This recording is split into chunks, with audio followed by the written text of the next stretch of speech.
This week on The Perfect Scam. James, okay. We cannot hesitate anymore. We cannot hesitate. What you're doing is hesitating, James. And I understand. You're skeptical. I understand. It's perfectly normal. This is the first time we have conducted a transaction like this. And I can promise, as soon as I get you your money back and I get you paid.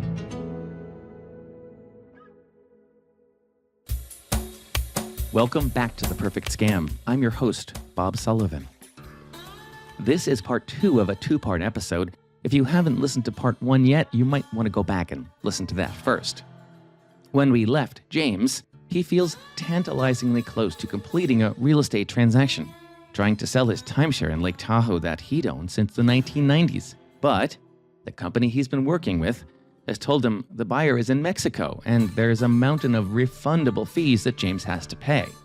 After months of back and forths, the payment never quite makes it across the border. James, he sent nearly $900,000 the other way and received nothing in exchange. So he calls a lawyer to get help. The lawyer tells him he's in the middle of a common timeshare resale scam and stop talking to these criminals. And then James takes a call from a New York Times reporter working on a story who tells James that, well, he's in the middle of something much bigger and much more dangerous than the sale of a timeshare. The people he thinks are real estate agents are actually members of a notorious Mexican crime gang. But James can still look on the web and see his money sitting in what he thinks is an escrow account. And so, well, he's not yet sure what to do. But he does record some of his phone calls with these agents, and he's shared them with us. Here, he's speaking with someone who goes by the name Michael, and now James is starting to challenge the entire arrangement. Michael, I've already sent over $800,000 down there. I can't send anything else. There's got to be a way to get those funds cleared if they're, in fact, in the bank, because I've got some serious doubts about everything that's been going on. I don't want you to doubt. I don't want you to have even the tiniest doubt on this, okay? Because it's a stressful situation, James. More than stressful. It's more than stress. And believe me, I understand where you're coming from. I understand that, at this point, feel deceived. What would you do if you were in my position? What would you do at this point? Having essentially, from my perspective, I've lost over $800,000, and Mexico wants another $157,000 to supposedly release any funds to me. I don't get it. It makes absolutely no sense. I know exactly how you feel. I know that you probably you're feeling like you lost your money. You have not lost a single penny. Absolutely. Lost a single penny. Okay, I know you have sent it. I have a confirmation of all the payments that you have processed. I'm conscious of all that. But we have pretty much a Bible on that. The money's there. During this call, Michael goes into overdrive, trying to reassure James. Now, look, I'll book a flight if necessary. I'll book a flight and I'll go personally meet you face to face. We'll talk about it. I mean, if necessary, I'll go. I'm not going to Mexico. I'm telling you right now. I don't even want to go to Mexico. Just to see you. Well, I've got to look. I want to clear your doubts because right now you're doubting, and by you doubting, believe me, that hurts me, from the bottom of my heart. It hurts me that you feel like you've lost your money. And Michael, here's what hurts me. $800,000+ Of course. That is no longer mine. And James decides he just has to throw in the towel. He's going to just ask for his money back and see what happens. But when James asks if he can cancel the whole transaction, well, he's told there's a fee for that too, and the delays will be even longer. So you're saying that if you cancel, or if I cancel this, it will be months, but funds will be returned to me? Yes, but the thing is, you have a cancellation penalty. If you want to pay the cancellation, but it's a lot more money than what you're doing. And look, believe me, it's if you go through cancellation, whatever the cancellation is, I think it was like, if I'm not mistaken, was it $538,000 approximately? If you pay the $538,000, it's going to be a lot more cheaper. You're going to go ahead and claim back your money. Lord. Do I have to pay a cancellation up front? Of course, the cancellation needs to start the process.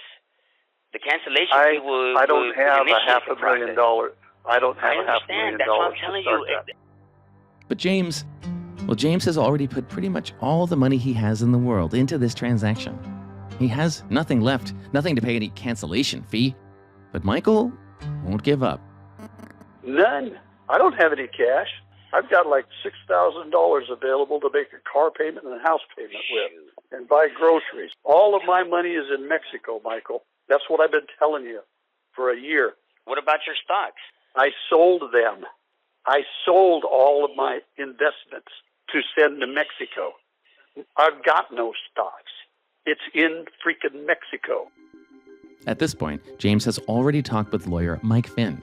He specializes in getting consumers out of unwanted timeshare contracts.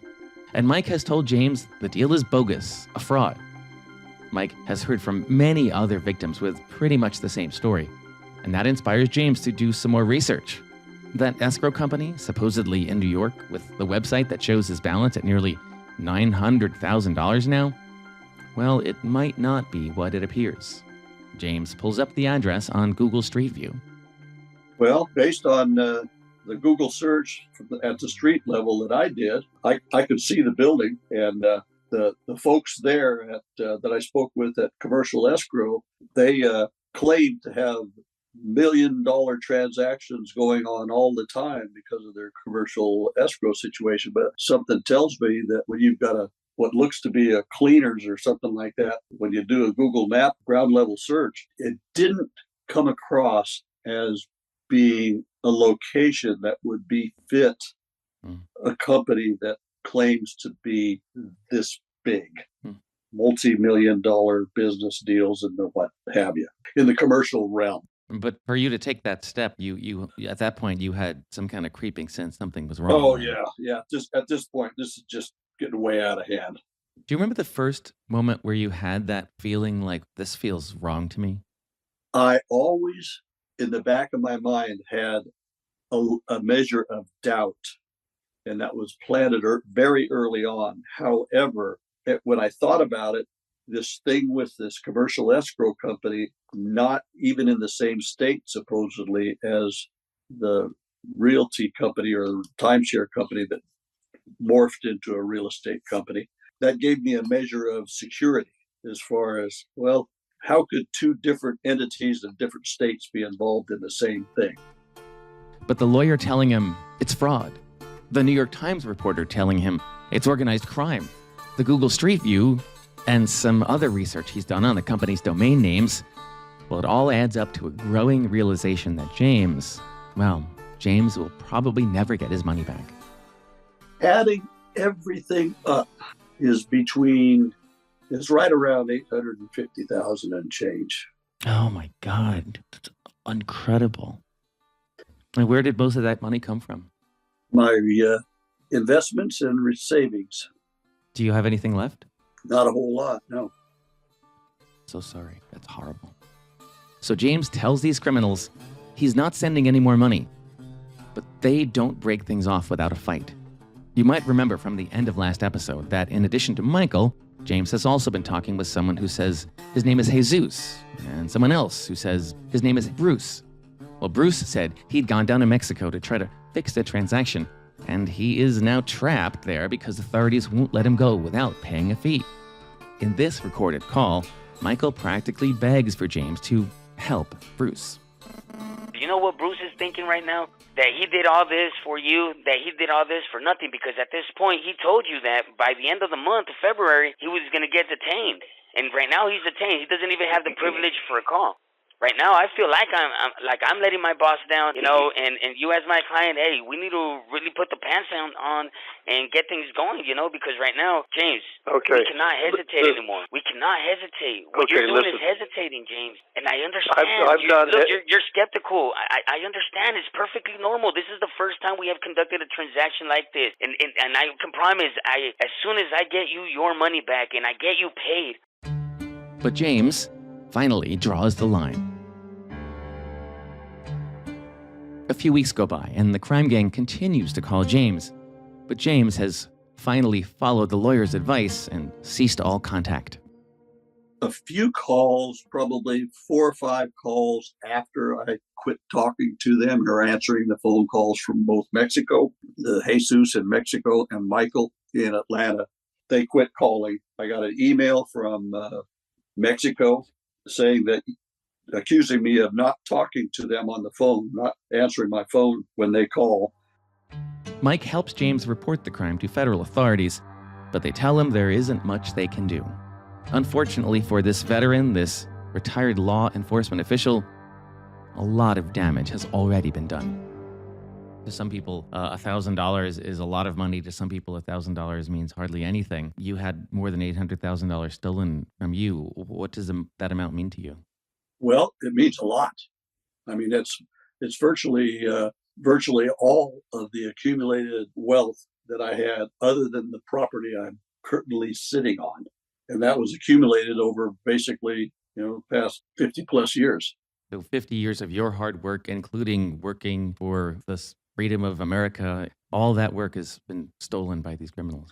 Essentially, when you look at somebody's life and where they're at and the things that they've had to do throughout that lifetime, you work to accumulate some things so that you can live comfortably after you retire. That was taken away. So somebody's life taken away, stolen. Remember, James spent decades in the reserves, decades in law enforcement. He served in Southeast Asia during the Vietnam era. It's all just so hard to hear. How did James end up getting mixed up with a Mexican cartel? How did the cartel get mixed up in this complicated but very lucrative timeshare scam industry? Well, timeshare scams actually have a long history. Remember, we told you last episode that about 10 million Americans have an interest in a timeshare, and many wish they didn't. But escaping timeshare contracts is hard, and the desperation many timeshare owners feel makes them vulnerable to criminals offering a way out. This crime of opportunity has been growing so fast that the FBI says timeshare sale fraud complaints are up 79% over the last 4 years. Timeshare owners have told the FBI that $288 million has been stolen from them in recent years, though underreporting means the real number could be 4 or 5 times that. But there's an even more sinister reason that complaints are up so much. Freelance journalist Steve Fisher is back to explain the whole backstory. Well, it started in the early 1990s. People fleeing, fugitives of the law in the United States and expats in general from the United States in the city of Puerto Vallarta in Jalisco basically started these small scam businesses in which they had their own little call centers, and they would call American senior citizens and scam them out of money that these American citizens, well, they basically said, you have your timeshare and we have someone who would like to buy it. You paid $56,000 for it and we can give you $75,000, and that's a bit of a dream. And they began to perfect that scam in which they said, we'll pay you this money, but before we do that, we're going to have to there's some Mexican taxes and fees and things associated with this. All, of course, not true, but all sounding very official. The scam was so successful that, over time, dangerous drug gangs began to take notice, especially in Jalisco. So, they moved in, took over call center operations, sometimes violently, and began to professionalize the operations, paying low-level workers decent wages, giving higher-level workers a cut of the profits, building websites capable of mimicking financial firms, and at the same time deploying terrifying tactics to keep everyone in line. We mentioned last episode that the bodies of some call center workers were found scattered around one facility recently, a gruesome reminder of what happens to anyone who tries to interfere with scam operations.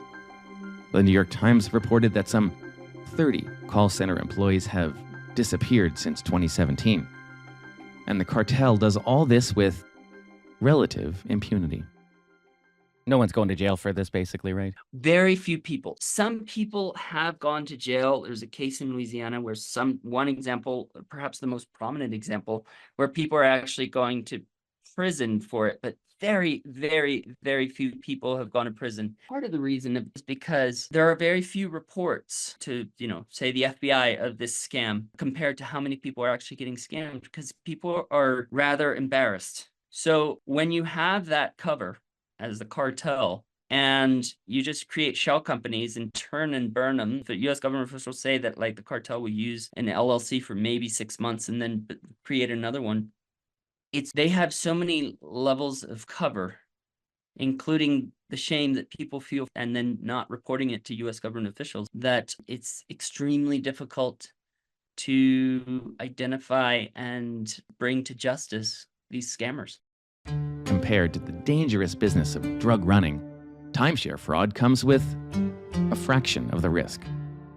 But the other thing is, these criminals no one has to cross the border to deliver a packet in order to do this, right? So all the criminals are in Mexico or somewhere else even, and that makes it very hard on U.S. authorities, right? It makes it really difficult because certainly the U.S. authorities, much as institutions like the Treasury Department, the FBI, seek to do what they can to identify these scammers, their jurisdiction doesn't particularly reach into Mexico. And here in Mexico, it doesn't seem to be particularly a top priority for the Mexican government, taking down these individuals. In some cases, well, government agencies don't seem interested in stopping the crime. Certainly the, cartel government collusion is one thing, and they can ensure that things continue perhaps peacefully in that way because the Mexican government, they may, in some cases, I don't have evidence of this, but certainly government officials in Mexico being bought off is not a new thing. Meanwhile, as part of professionalizing the crime, the cartel employs workers who have better language skills and perhaps more education than traditional boiler room criminals. I spent quite a while listening to some tapes that James provided me of the conversations that he had. And, I've listened to a lot of these things, but I was absolutely astonished by several things. One was just how forceful and persuasive they were. I mean, I felt like I was in a car dealership buying a car, honestly. And I would have been ready to give this person whatever I needed to get them off the phone. But not only was their English very good, but their cultural references were spot on. So they're very, very talented, the callers. They're incredibly, it's extraordinary. These call centers, the employees the Jalisco cartel looks to bring into their call centers are people with almost perfect English accents. And the sophistication, not only of how they engage the victims of the scam is that's extraordinary. It struck me the call center workers I listened to must have, if not have lived in the U.S., at least spent extensive time in the U.S. at some point in their lives. I think that's the only way it could happen because even, you have some great schools where you can learn English in Mexico and are taught by American teachers. I have friends who've gone to those schools and not their accent isn't even as good as these call center people's accents. I don't know this, but I do believe it must be people who've spent the majority of their life in the United States. The victim we've spoken with for this story talked often about how that alleged New York escrow company and his account balance there was the reason he kept believing there was light at the end of the tunnel, that he would eventually get his money back. That's a big part of the scam, Steve says. In a piece he wrote for USA Today recently, he wrote about a victim named Steven.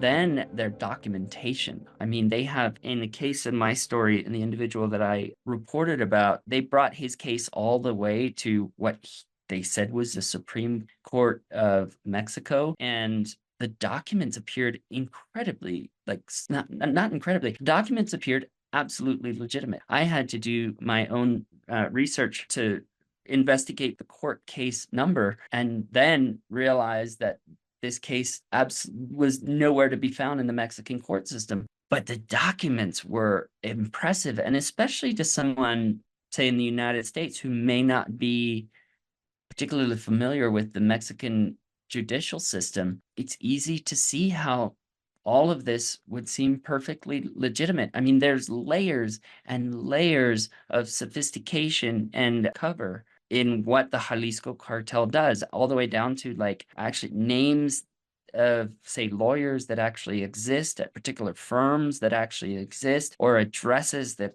actually are to a particular office. They've thought this out very clearly, and perhaps their motivation is the result is hundreds of millions of dollars in money being sent to their bank accounts every year. And they are incredibly persistent. So persistent that over years, they stole nearly $1.8 million from the victim Steve interviewed. And the scale of the crime, it's just hard to get your head around. Yeah. I think in the case of the individual Stephen that I profiled, what I could tell, he had spoken to more than 150 people over the Oh my period of a God. decade. He built relationships with them, and he's a financial manager for his job, and he kept detailed records of the calls, of every bank transfer and everything, and of the names of all the individuals that he spoke to. Certainly, we don't know if they're their real names, but he had all of this on record, and you could tell that he built extraordinary relationships with them. One person in particular, they knew, well, Stephen certainly thought he knew a lot about this individual's family, where he'd come from, a divorce he was going through, struggles that he had in his life. And this individual working for the Jalisco cartel knew absolutely everything about Stephen's life, his financial situation, how many homes he had, where he lived, what struggles he was going through with his family, the struggles he was going through to find more money to send to this individual. And from my extensive conversations with Stephen, I could tell that he was deeply fond of this individual. He cared for him very much, and he cared for his well-being, and he appreciated him very much as a person. And this individual had spoken to him now for years.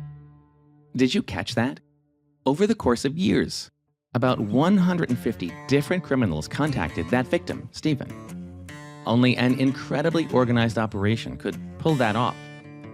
Other parts of the organization are equally efficient. The cartels pick their targets carefully. They know victims like James and Stephen own timeshares. They probably know they aren't being used either, because cartel agents sometimes bribe timeshare facilities to get names of potential targets. But the cartel has an even more sinister way of picking their targets. The other part of this that is, if it can be, more devastating, I was told by U.S. government officials that if they find a senior citizen with dementia, that they identify seems to have dementia, those are gold mines, because they'll call them back every few months and just go through the very same scam again and again and again. And these individuals don't remember that they had sent tens of thousands of dollars to Mexican bank accounts, and they do it again. And I was told that those are the prime targets for this cartel. The criminals know just what to say to keep that light at the end of the tunnel glowing, to make that final payment seem tantalizingly close. So tantalizing that Steve's victim called it an addiction.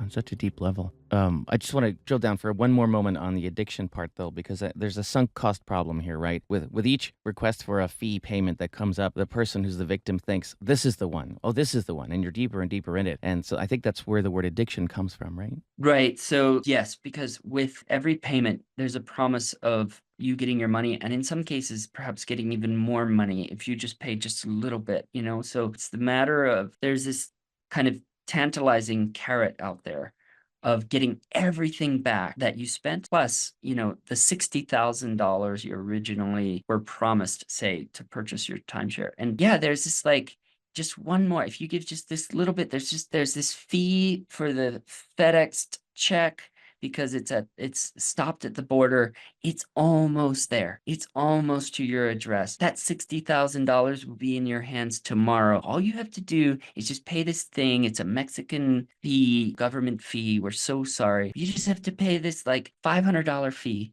$2,000 fee, and your check will be released. And they're basically telling people what they want to hear. And when you hear when someone tells you something that you really want to hear and that you imagine to be the truth, it creates, I think, even a greater level of addiction to continuing to feed into this thing, which is precisely what you've wanted to hear. You wanted to be told this. And I think there's a level of addiction to that feeling. Yeah, sure. Steve also had a bit of a warning for James because, in his story, the cartel circled back with his victim years later. Steve's victim, Stephen, told him, over time, he started to catch on to this possibly being a scam. And so what they did is they dropped off for a while, a few months. And then someone called him and said, hey, we are with the Institute for Victim Representation.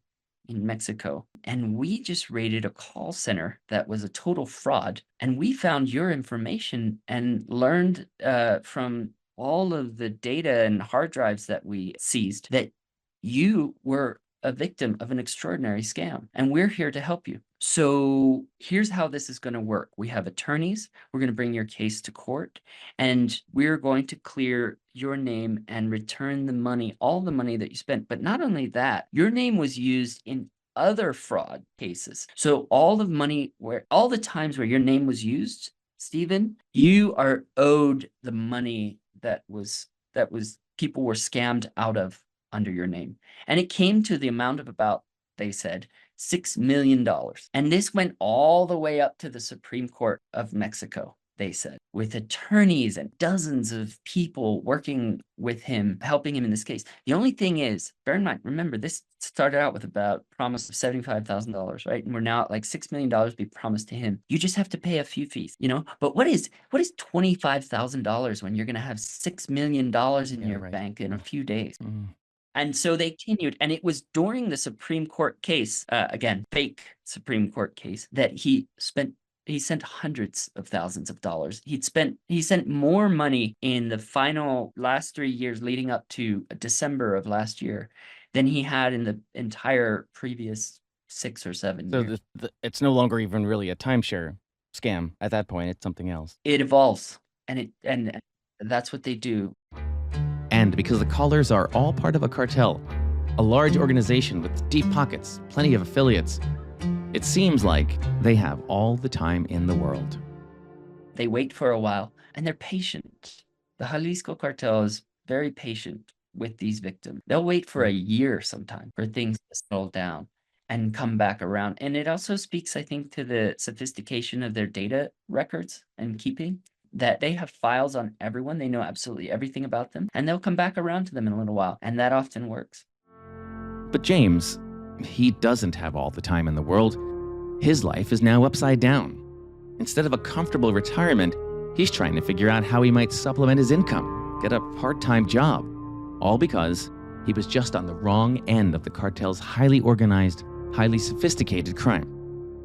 With the benefit of hindsight and a chance to listen to those recorded calls a few times, there are a few things that James has now noticed about his interactions with the criminals, like the fast talk and how he could never get a word in edgewise. I'd have to interrupt him to make a statement frequently because he spent time justifying everything. That's really interesting. Yeah, it was. Yeah, that feels a little bit like sitting at a car dealership to me. That would be a fairly accurate description, or maybe, you might say. Or maybe a timeshare sales meeting. How about that? They do, right? They talk. I am not a person who can talk like that, so I'm kind of amazed at that skill. But yeah, you can just talk until, and it almost as if they don't want you to interrupt, right? Right, because in retrospect, I would say I just listened to some of the recordings that I made of these, and I was taken that at the time you don't recognize it happening, but you're constantly sort of on the defensive, trying to get information when somebody is overloading you with more information. I'm trying to come up with the funds, but I've got to. The only way that I can do that I can see is a second mortgage on my house, and I've got to convince my wife. And I spoke with Michael. He can explain to you what I'm trying to do. Sorry to interrupt you.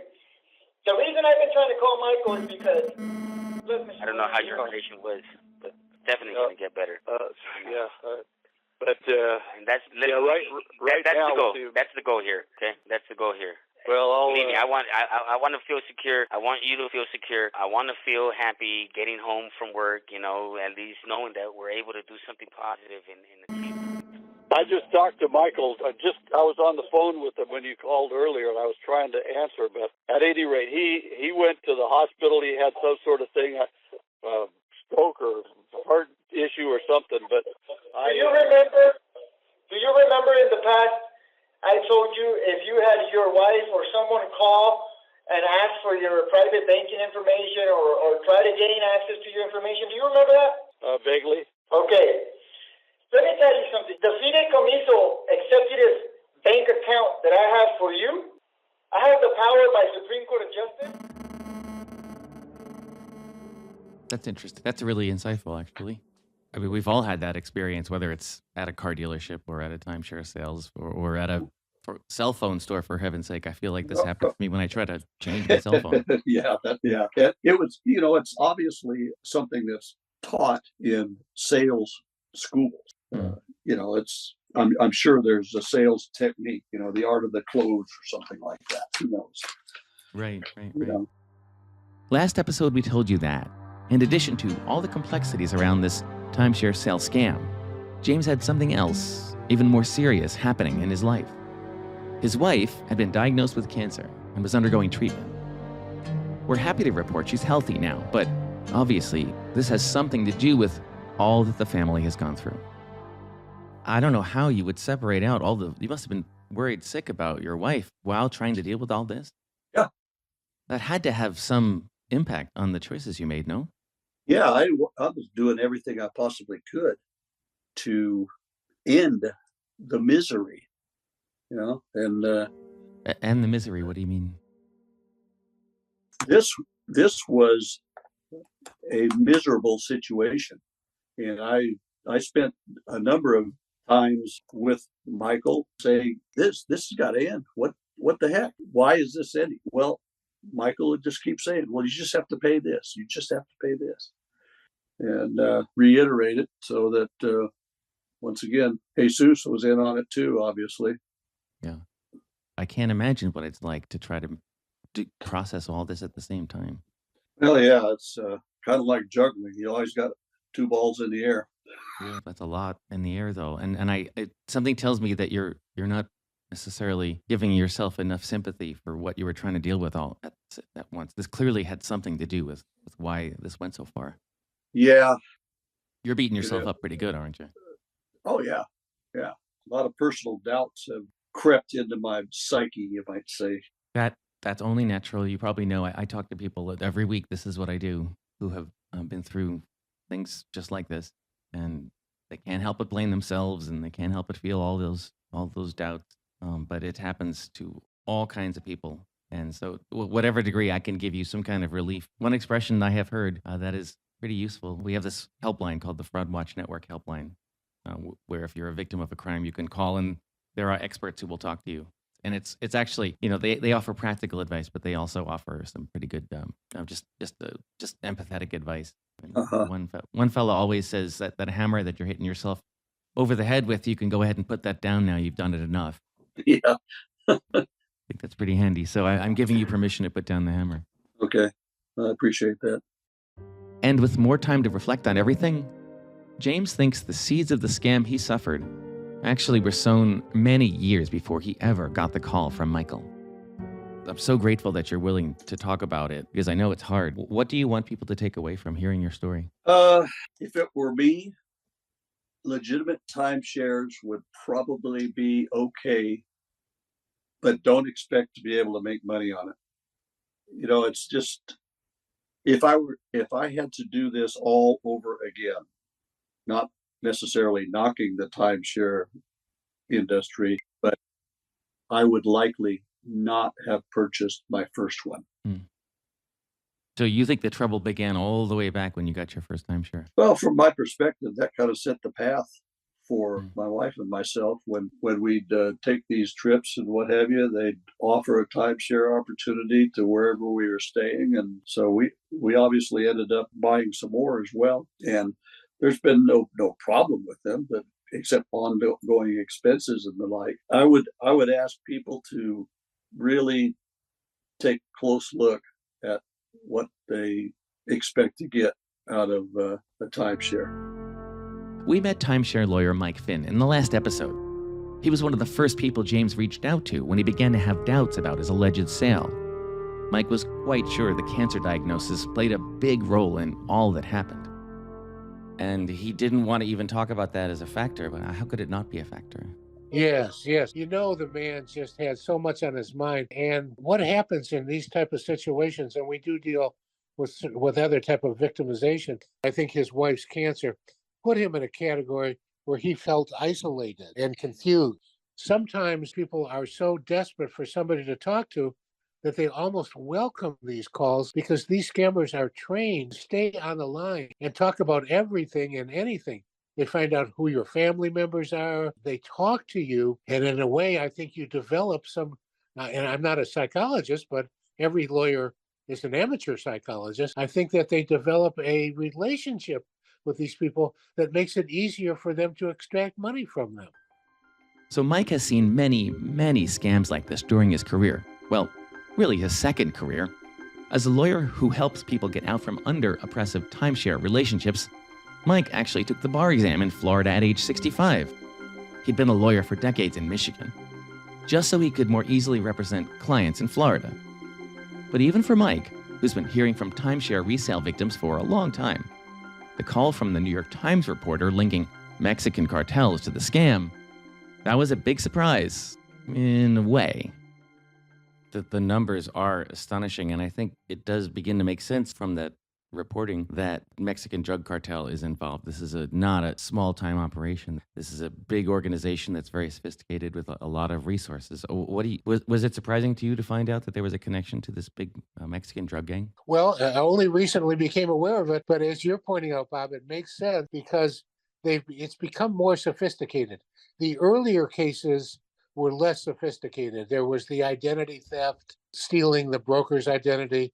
There was never a escrow company involved. Then there became the attorney had an escrow account. So the scammers, before there was a Mexican cartel involved, became more and more sophisticated, probably as their plots were more and more successful, and they became more sophisticated and developed their product to fool more people. You know, it's an evolution. And Mike has a built-in skepticism about timeshares in general. So James said something really interesting to me at the very end of our phone call when I asked him, what was the real starting point of all this? How did things go so sour? And he said the day that he bought the timeshare. That's right. And that set him on this road, which put him at the mercy of the Mexican drug cartel, which is really hard for me to get my head around. So I asked him, why does he think timeshares are such a bad deal? Because they're worthless and there's no resale market. And the developer will, in most cases, not want to and not agree to take back your interest. But I'm paying whatever. I'm paying $10,000 so that I can go on vacation for 1 week a year for the rest of my life. That seems like not such a terrible deal. It's not such a terrible deal until you look at maintenance fees. The average maintenance fee now is $1,300, and that's average. I can't say most of them are a lot more, but many of them are a lot more. You can go on a comparable vacation for a week at a comparable resort for $1,300. So each and every year, you're going to pay this maintenance fee whether you go or not, and you're going to pay what the market value is for your vacation. Plus, you've given, and it's not $10,000. It probably has a starting price closer to $25,000. That $25,000 is money is gone, Bob. It's gone. And at the end of 25 years, when you've been a devoted customer and paid your maintenance fees dutifully for 25 years, and some years not even used your timeshare, they tell you that they're not going to take your interest back. And you ask me why a timeshare isn't a good deal? And so, people who are in a bad timeshare deal are vulnerable. But Mike isn't against the concept. And he says the timeshare market wasn't always like this. At one time, timeshares weren't bad deals. Back in the 70s, you bought a piece of real estate. Now you buy a right to try to make a reservation. We haven't talked about this yet, but they switched their product. Years ago, you no longer get a deed. They start out with their presentation saying they're going to give you a deed, and then you get baited and switched into a far better program for you, Mr. Vacation Experience. We have 70 resorts out there. How would you like to pick from any one of them and go at any point in time? You're not locked in to the same 2 weeks at the same little resort. How would you like to go to any one of our 70 resorts? And all you have to do is make a reservation. Oh, well, I have to make a reservation anywhere I go. So that's not a problem. I'm not afraid to make a reservation. Yeah, well, try making a reservation after we take your money for a vacation club and take away your deed, which, by the way, had some value, and we took it away so that we could pledge the resorts without having any other claims upon the property. How do you like those apples? And now you don't own anything. You have the supposed right to use it, but when you go to make a reservation, you're told it's 13 months before you. Would that be a credit card? May I take your credit card information right now? I can rent that same damn room for next week. The same room you can't touch for 13 months. Don't get me started. There must be people who have timeshares at a place who then end up just buying a regular hotel room at the same place because they can't get a timeshare reservation. Thank you. And I've talked to many of those people. Oh my God. Naturally, an entire industry has sprung up, the timeshare exit industry, which claims to help people get out from under timeshare contracts. Unlike the Mexican cartel scam, these people aren't claiming to have a buyer for the timeshare. They just say they can get you out of your ongoing obligations. But these companies aren't all created equal. Their strategy might sound a lot like the debt cancellation industry. They tell clients to stop paying the maintenance fees and so on, and they'll help with the collection notices. This strategy isn't for the faint of heart, however. They can't cut off the debt collection agencies, for one thing. Only a licensed attorney can do that. They can't advise you that if you stop paying, which in my mind is the only way you can get their attention and ultimately get a resolution from them, because now they have a non-performing asset. Only an attorney can give that kind of advice. It's akin to being a bankruptcy attorney. Only an attorney can do that. This does sound very, very similar to the debt cancellation industry to me. Yes. Yeah. So only an attorney can give that kind of advice. And believe me, we've been sued for giving that advice. And those cases have gone absolutely nowhere because as attorneys, we are licensed to provide that advice. Mike wants listeners to know timeshare owners and victims can come from all walks of life. I can tell you this. I've taken an informal survey amongst my clientele because curiosity, and it's not in any of the paperwork we have our clients fill out, but curiosity forces me to try to learn who my clients are. For that very reason, is it an educational gap? Do we have people that aren't as educated that buy timeshares? Answer, quite interestingly enough, from my very informal, non-statistical survey, I have college professors, I have doctors. You may at least giggle at this next category. I have lawyers who have all bought timeshares and who have hired me. So, as we often say here at The Perfect Scam, it's important to realize that anyone can get themselves into a bad deal, and anyone can be the victim of a scam. Underestimating your risk is probably the biggest risk. But it's also a big risk to underestimate the organized crime gangs that are behind a lot of the scams we talk about on The Perfect Scam. Here's freelance journalist Steve Fisher again.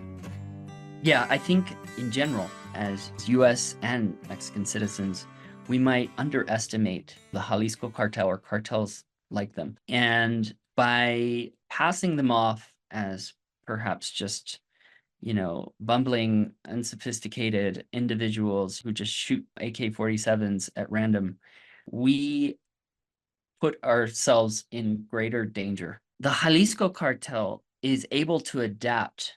The Jalisco cartel, being practically a Fortune 500 business, and the amount of money that they bring in every year, is incredibly adept at adapting to whatever they need in their business and shifting.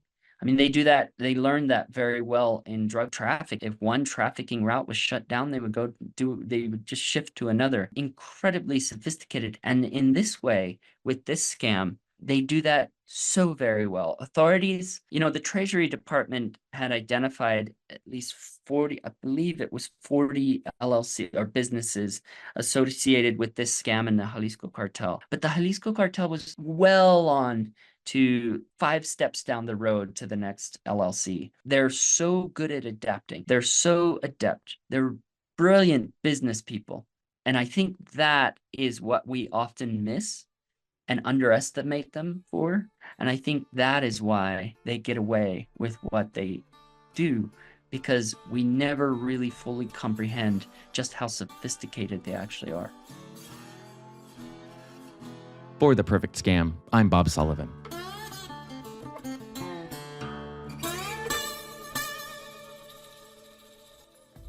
If you have been targeted by a scam or fraud, you are not alone. Call the AARP Fraud Watch Network helpline at 877-908-3360. Their trained fraud specialists can provide you with free support and guidance on what to do next.